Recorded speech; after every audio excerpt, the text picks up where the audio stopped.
So you spend your money, you get yard signs made for the political election, you put them out, somebody steals them. What do you do?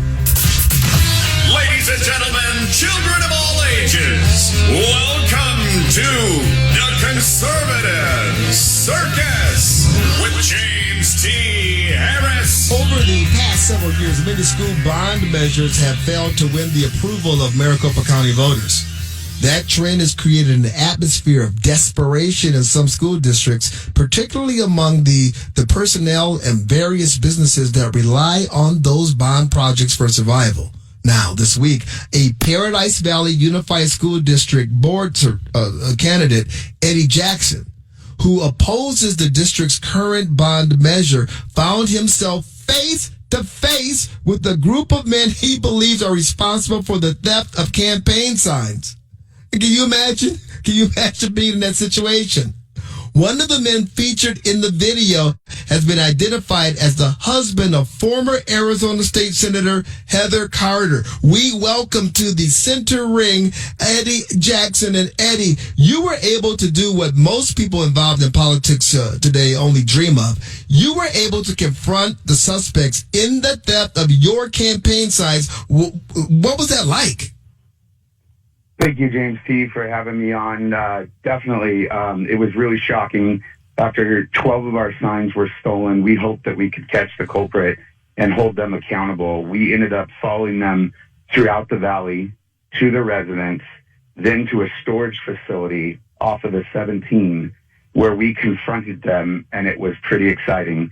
For the listeners, they can watch those videos on our Parents for PV YouTube channel. Parents for PV YouTube channel. I've seen the videos. Of course, they had no idea that you were following them. And then you actually had the wherewithal to videotape them at the same time. And how did they respond when you confronted them?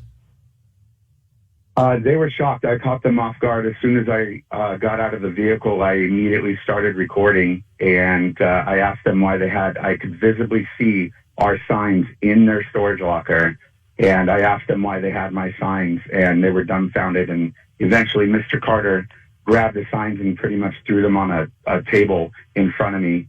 But they didn't give me all my signs. They have many more of our signs, and they left with signs as well. And so we're continuing to track this. We heard from a number of people who identified Mr. Carter. I did not originally know it was Mr. Carter, and they identified him in the videos as the person who was in possession of our campaign signs. It was completely unexpected and unbelievable and disappointing to think that an individual who should value the political process and our fundamental right to be heard would be involved in such a blatant violation of Arizona law. And again, we filed that police report, and we intend to hold him accountable. We have Eddy Jackson in the center ring. He's a candidate for the Paradise Valley Unified School Board.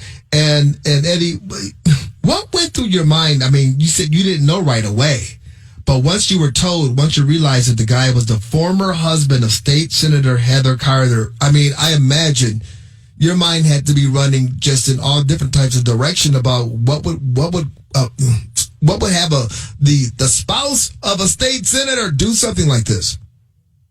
Yeah, we were completely shocked. We've heard from a lot of people throughout the state that have even told us that Mr. Carter himself has accused them of stealing signs of Heather Carter's years past. So it was quite shocking to hear somebody whose level of accusations against other people for stealing signs incorrectly, that he was actually caught in the act. I have to ask you, I mean, why were they so against it? I mean, what is behind your opposition to this ballot measure in Paradise Valley? And why are you, running? Is this part of the reason why you're running for school board? Absolutely.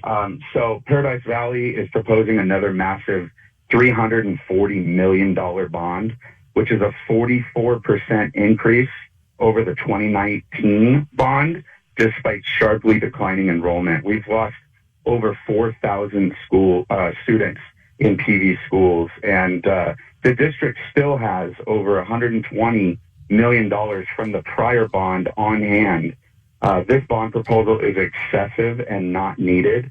It's important for the public to understand that these bond packs are funded by district contractors in a corrupt pay-for-play scheme. That is the message that is on our signs that they don't want the voters to know. Our signs simply point at their signs and inform the voters that those signs, those slick mailers that you see, they're funded by the district contractors.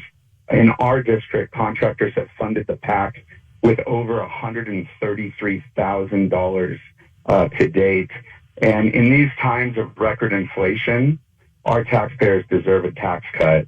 And sadly, our district is in decline. We have declining enrollment. We have an additional 9 schools that are being evaluated for closure. We have declining test scores and increased debt. We need to flip the PV board to right the ship. We have a lone conservative, Sandra Christensen, on the board, and we need to get her help. On that board, she serves alongside these leftists, a known trans activist and a verified nudist. I'm a conservative dad with 3 kids attending PV schools and 1 recent graduate attending ASU. I'm collecting signatures to get on the ballot right now. If the listeners would like to help my campaign, they can go to Eddy with a Y, EDDY, Jackson.com, and they can follow me and Parents for PV on Facebook and X. And if the listeners feel inclined, they can donate on my website through my Venmo, $10, $20. It all adds up and it'll help us build a war chest because we're going up against union bought and paid for candidates. And this is what brings me back to the, what we're here talking about in the first place. I mean, you're not a big, fat, well-funded, oil campaign. You're a dad, 3 kids in the district. You're trying to run for school board. It costs you money to put out these signs, and here somebody is just stealing them. Did you have an opportunity to report this to the police? Absolutely. They fled the scene. We continued to follow them a little bit, and with the police on the line, and they requested that we pull over and give our report to the officers. So we did that. We honored that request from Phoenix PD. We felt like we had what we needed. We got the license plates. We got the storage locker number. We got all the evidence to prosecute these guys. So